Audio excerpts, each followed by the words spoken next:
once again, I apologize if I give you the wrong impression in my videos when I say come with your spouse, like as if it's just automatic.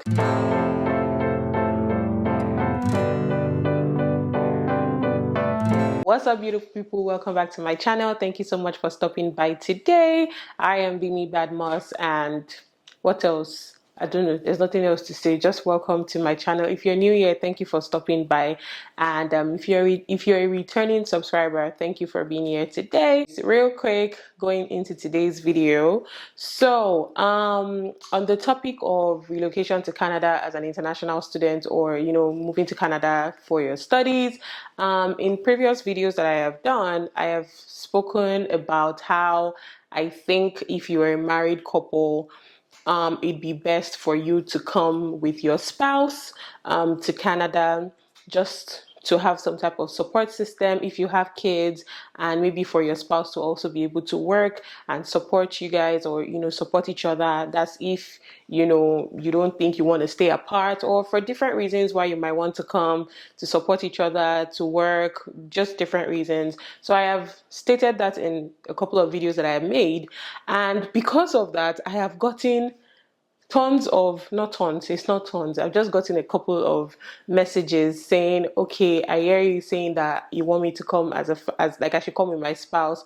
What kind of visa would my spouse get, or what kind of visa would my kids need, and things like that. And me, I said that because I thought that everybody was on the same page. I thought we're all on the same page, but apparently we're not. So just going to quickly talk about that briefly in this video. Apparently we are not all on the same page. I don't know why I always assume things like this. I'm supposed to be explaining things further, but so thank you guys for reaching out to me to ask those questions about like what kind of visas would your family be needing and stuff like that, because apparently somebody actually thought it was almost automatic. She said that does that mean that once she gets a study permit, visa, whatever, to come to Canada, then her family automatically gets it and they have to come also? And I was like, no, that's not how it works. But apparently with the way I was talking, it seemed like that's how exactly it was working.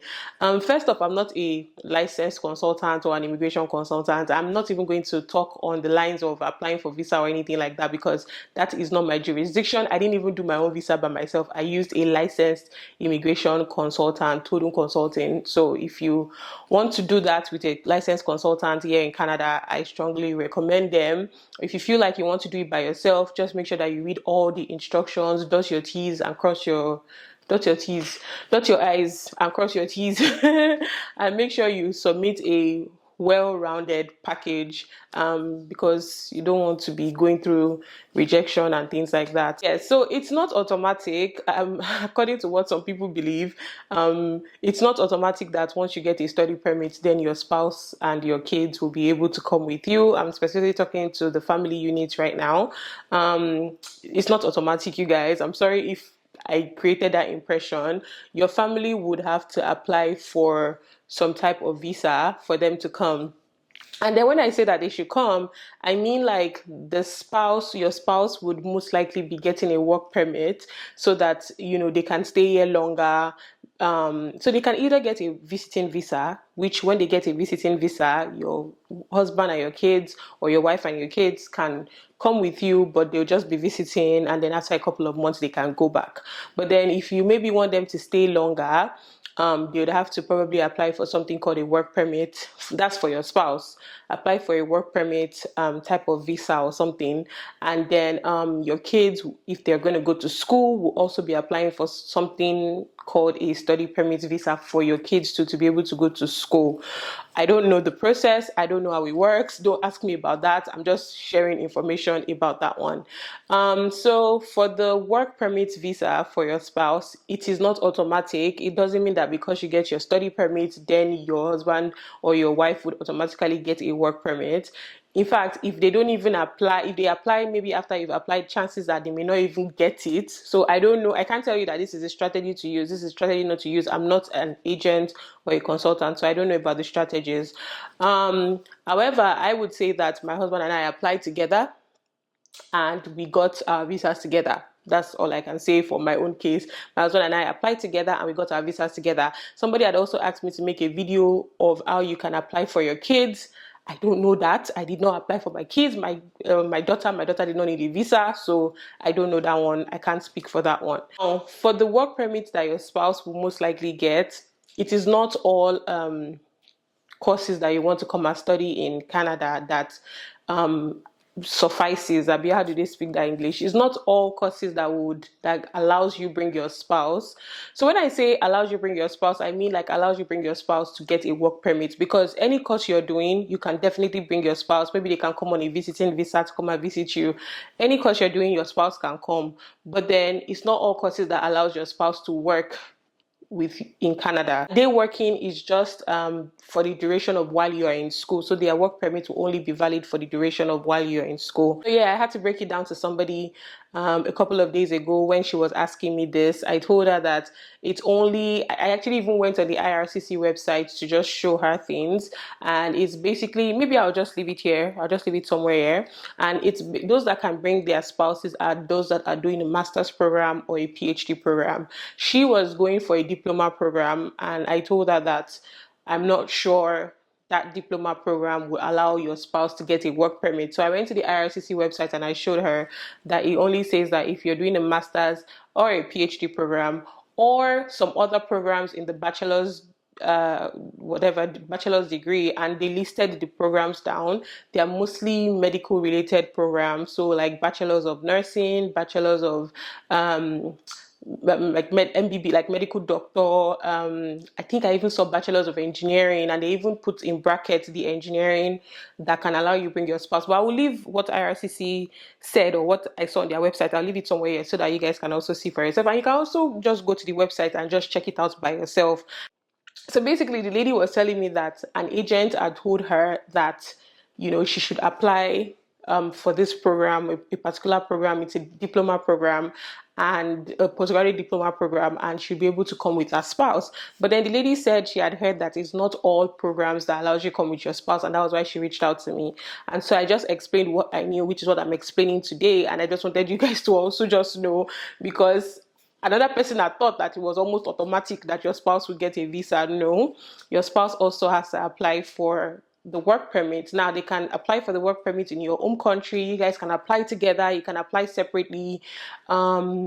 Each, whichever way you feel like. I always advise to use an agent because they give you first-hand information of, the best ways to go about this. But I understand it's not everybody that wants to use an agent. So just make sure that you are sleeping, chewing, reading, as in doing everything basically on that IRCC website, basically, so that you don't miss out on important information. So sorry if I created the wrong impression that it's automatic for your spouse to get a visa or to accompany you to Canada while you are in school. It's not automatic. It's just for certain degree programs, and it's not all degree programs, and it's not even guaranteed. So the fact that you even get your study permit does not guarantee that your spouse will get a work permit. And then the work permit also has, I think it has some restrictions. I'm not sure. So that's just that on that. So you can either choose to get a visiting visa for your family if you want them to stay in, to come and visit you rather. People have also gone about it in the way where their spouses apply for visiting visa from their home country, and then they come together to Canada, and then when they get here, their spouses then apply for their work permit from here in Canada.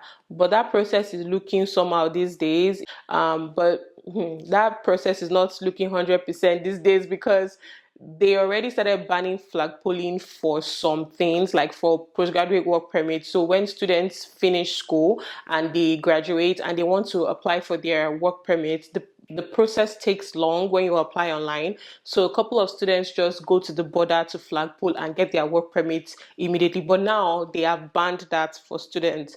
They haven't banned it for your spouse getting a work permit, but as they are banned for students, that process can be looking one kind. I would say don't 100% just put your hopes and everything on this Canada journey. I know it's not everybody that might be keen on this, but that's what we did. We didn't like sell anything in Nigeria. We left everything. Our jobs were even still there because the first 2 weeks of being here, if I had decided that I couldn't do this anymore with how everything was looking, I could have easily gone back and it just looked like I came for vacation. Do you understand? So don't 100% just put every eggs in the basket and just say I'm good, and that's it. So I hope this information has been very useful. I think we should also note, it's very important to note that this is not all courses that you come and study in Canada that allows for your spouse to come with you. A lot of bachelor's, undergraduate studies don't it's not accepted anymore. Postgraduate diplomas, certificates, courses not accepted. Is basically masters, PhD, and that one self is, how do you say that thing, and counting.